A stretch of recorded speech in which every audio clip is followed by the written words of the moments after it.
Perkenalkan, kami dari kelompok 7. Di video kali ini kami akan membahas mengenai materi kami tentang model counseling behavior.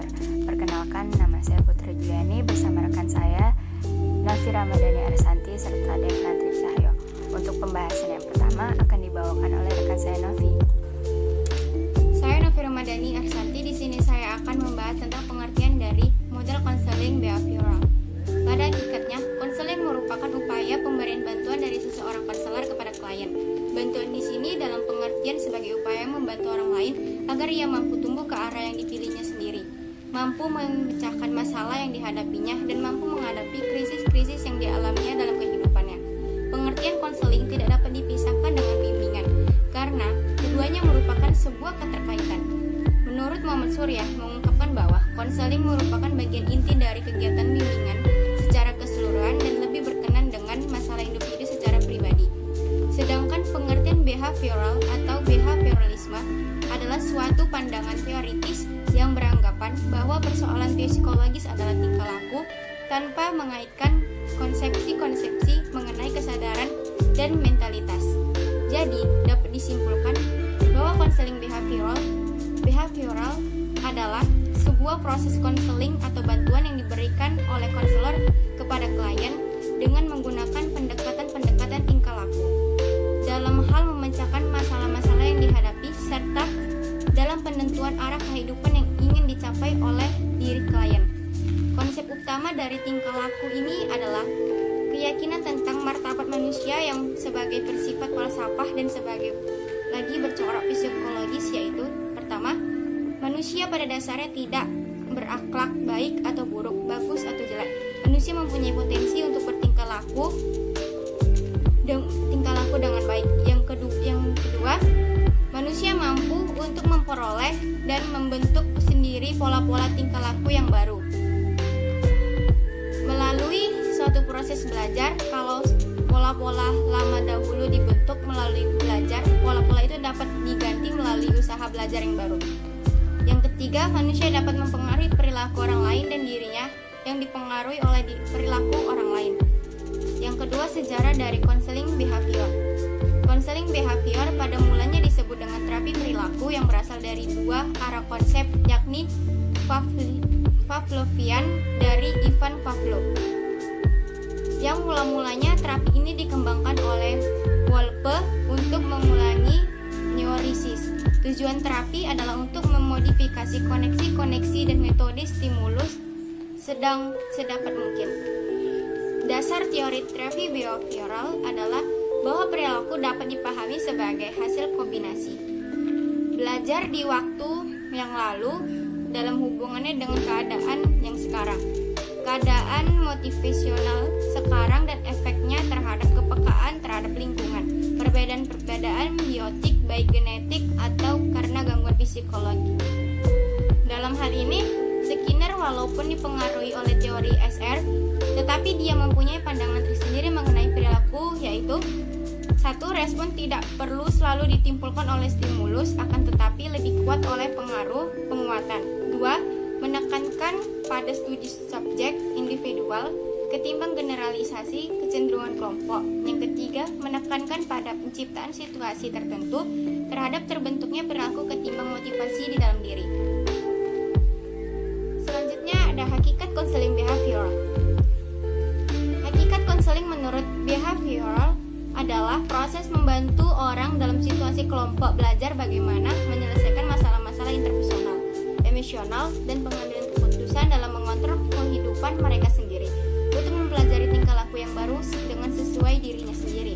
Konseling dilakukan dengan menggunakan prosedur yang tertentu dan sistematis yang disengaja secara khusus untuk mengubah perilaku dalam batas-batas tujuan yang disusun secara bersama-sama konselor dan konseli. Prosedur konseling dalam pendekatan behavioral adalah penyusunan kontrak, asesmen, penyusunan tujuan, implementasi strategi, dan evaluasi perilaku. Dan menurut Watterson, konseling memiliki ciri khas yang merupakan hakikat konseling, yaitu yang pertama, konseling tersusun dengan upaya yang mempengaruhi perubahan tingkah laku secara sadar pada klien. Yang kedua, tujuan konseling adalah mendapatkan kondisi-kondisi yang memudahkan perubahan secara sadar. Yang ketiga, sebagaimana dalam sebuah hubungan terdapat pembatasan tertentu bagi konseling. Yang keempat, kondisi yang tidak memudahkan perubahan tingkah laku diperoleh melalui wawancara. Yang kelima, mendengar. Dengan mendengar dengan penuh perhatian berlangsung dalam konseling, tapi tidak seluruh konseling melakukan mendengar. Selanjutnya, ada tujuan konseling behavior. Tujuan konseling behavior adalah mencapai kehidupan tanpa mengalami perilaku sinematik, yaitu kehidupan tanpa mengalami kesulitan atau hambatan perilaku yang dapat membuat ketidakpuasan dalam jangka panjang atau mengalami konflik dengan kehidupan sosial. Membantu konseling membuang respon-respon yang lama yang merusak diri dan mempelajari respon-respon yang baru yang lebih sehat. Tujuan umum dari suatu terapi perilaku ialah membentuk kondisi baru untuk belajar, karena melalui proses belajar dapat mengatasi masalah yang ada. Mengenai tujuan terapi perilaku, menurut Corey mengingatkan ada dua konsepsi yang salah. Yang pertama, bahwa tujuan terapi adalah memindahkan gejala yang menjadi masalah dan karena itu akan muncul gejala yang baru. Yang kedua, konsepsi lain yang salah ialah bahwa tujuan pasien atau klien ditentukan atau dipaksakan oleh terapisnya. Jika tujuan terapi dirumuskan dengan jelas, pasien atau klien akan bisa terlihat kerjasamanya dan ikut mengarahkan tujuan terapi. Sekian dari saya, dan selanjutnya akan dilanjutkan oleh teman Putri saya. Juliani akan membahas mengenai pembahasan yang selanjutnya, yakni metode-metode dari konseling behavior. Ada beberapa poin. Yang pertama yakni operant learning. Pendekatan ini merupakan adaptasi dari dua teori conditioning dari Pavlov dan Skinner. Pendekatan ini memfokuskan pada penguatan reinforcement dalam pembentukan perilaku konseling yang dikehendaki. Yang kedua yakni pendekatan belajar sosial. Pendapat ini bertolak belakang dari pendapat Bandura tentang tiga aspek sistem yang terpisah, namun merupakan sistem pengatur yang saling berkaitan. Ketiga aspek tersebut, yang pertama adalah peristiwa stimulus eksternal, yang kedua penguat eksternal, dan yang ketiga yaitu perantara kognitif. Dalam pelaksanaannya, pendekatan ini diterapkan oleh konselor dengan cara merancang suatu perilaku adaptif yang dapat dijadikan model oleh konselingnya. Yang ketiga ada cognitive learning, yaitu metode pengajaran secara verbal, kontak antara konselor dengan konseli dan bermain peran. Yang keempat ada emotional learning, yakni diterapkan pada individu yang mengalami kecemasan. Pelaksanaannya dilakukan dalam situasi rileks dengan menghadirkan rangsangan yang menimbulkan kecemasan bersama suatu rangsangan yang menyenangkan. Nah, selanjutnya ada mengenai karakteristik konselor dan konseli. Yang pertama yaitu karakteristik konseling. 1. Kebanyakan perilaku manusia dapat dipelajari dan karena itu dapat pula dirubah. Yang kedua, perubahan-perubahan khusus terhadap lingkungan individual dapat membantu dalam merubah perilaku-perilaku yang relevan.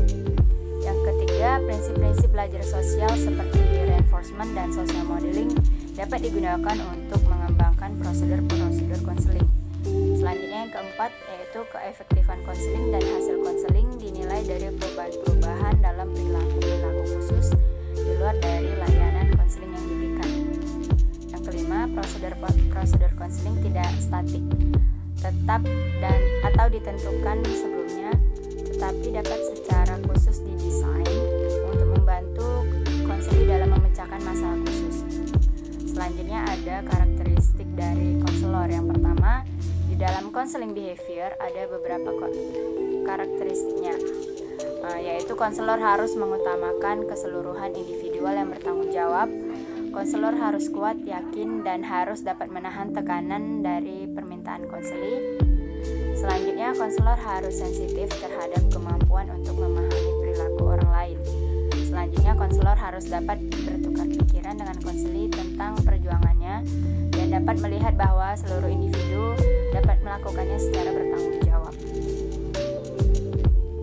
Selanjutnya ada karakteristik konseli, di mana dalam konseling behavior ini terdapat peran konseli yang ditentukan dengan baik, menekankan menekankan pentingnya kesadaran dan partisipasi konseli dalam proses konseling. Keterlibatan dari konseli dalam proses konseling dalam kenyataannya menjadi lebih aktif dan tidak hanya sebagai penerima teknik-teknik yang pasif. Pembahasan yang selanjutnya yakni ada mengenai tentang hubungan konselor dengan konseli dalam pendekatan behavior. Dalam kegiatan konseling, konselor memegang peranan penting dan aktif secara langsung.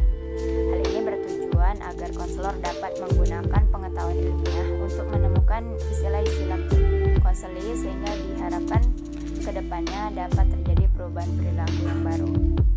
Konseli harus mampu beradaptasi dalam kegiatan konseling dan harus memiliki motivasi untuk berubah, harus bersedia untuk bekerja sama, dan dalam melakukan aktivitas konseling ini baik secara langsung ataupun di luar dari konseling. Adapun hubungan konselor dan konseli dalam beberapa hal di bawah ini. Yang pertama, konselor harus memahami dan menerima konseli, keduanya bekerja sama, dan konselor memberikan bantuan dalam arah yang diinginkan oleh konseli. Selanjutnya ada tahap konseling behavior. Berbicara mengenai tahap-tahap dan langkah dasar, adapun keterampilan konseling dibedakan menjadi 5 tahap. Yang pertama yaitu assessment, langkah awal yang bertujuan untuk mengeksplorasi dinamika perkembangan konseling. Yang kedua ada goal setting, yaitu langkah untuk merumuskan tujuan konseling. Selanjutnya ada teknik implementation, yaitu menentukan dan melaksanakan teknik konseling yang digunakan untuk mencapai tingkah laku yang diinginkan dan menjadi tujuan dari konseling. Yang keempat ada evaluation termination, yaitu melakukan kegiatan penilaian apakah kegiatan konseling yang dilaksanakan telah mengarah dan mencapai hasil dari sesuai dengan tujuan konseling. Dan yang terakhir, yang kelima ada feedback, yaitu apakah memberikan umpan balik untuk memperbaiki dan meningkatkan proses konseling. Demikianlah hasil pembahasan saya, akan dilanjutkan oleh rekan saya Devran. Perkenalkan, nama saya Devran Tricahyo. Di sini saya akan melanjutkan pembahasan yang telah disampaikan oleh teman saya sebelumnya, yaitu tentang prosedur konseling behavioral. Di sini ada 17 prosedur konseling behavioral, yaitu yang pertama, pada awalnya konselor memulai pembicaraan untuk dapat mengakrabkan diri dengan konseli, sehingga konselor mengetahui masalah utama dari konseli. Yang kedua, konseli menanyakan masalahnya kepada konselor dan konseli diberikan pemahaman tentang kerugian yang ditimbulkan dari masalahnya. Yang ketiga, konseli mengungkapkan masalah lain yang hal tersebut mempunyai keterkaitan dengan masalah utama yang dialaminya. Yang keempat, setelah itu terjadi kesepakatan antara kedua belah pihak, masalah mana yang akan diselesaikan terlebih dahulu. Yang kelima, konselor memberikan penjelasan tentang tujuan-tujuan konseling dan keuntungan dari proses konseling serta memperhitungkan perubahan yang dialami konseling. Yang keenam, kemudian konselor bersama dengan konseli mencari alternatif pemecahan dari masalah yang dihadapi konseli.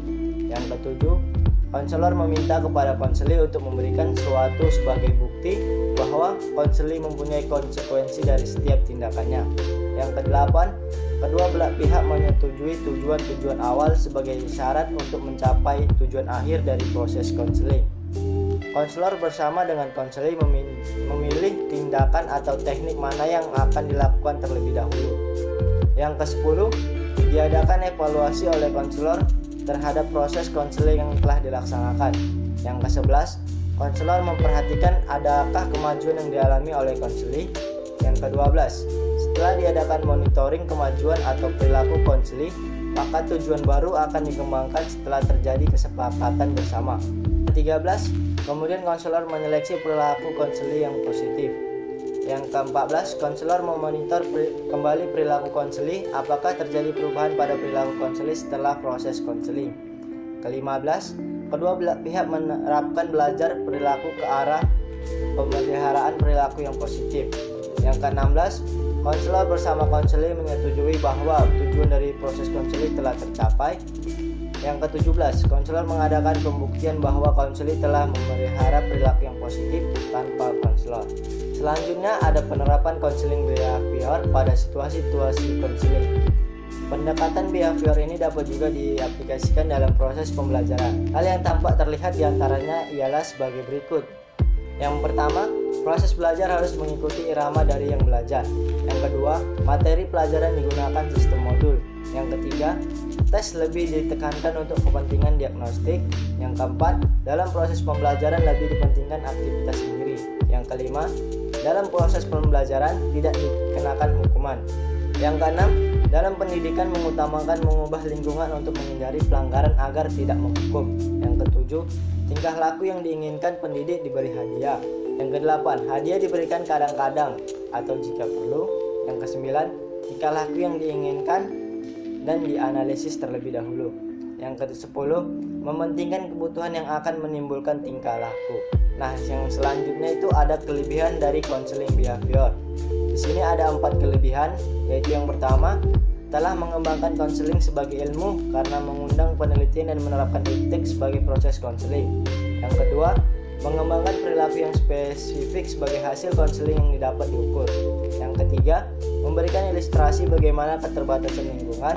Yang keempat, penekanan bahwa konseling hendaknya memusatkan pada perilaku sekarang dan bukan pada perilaku yang di masa lalu.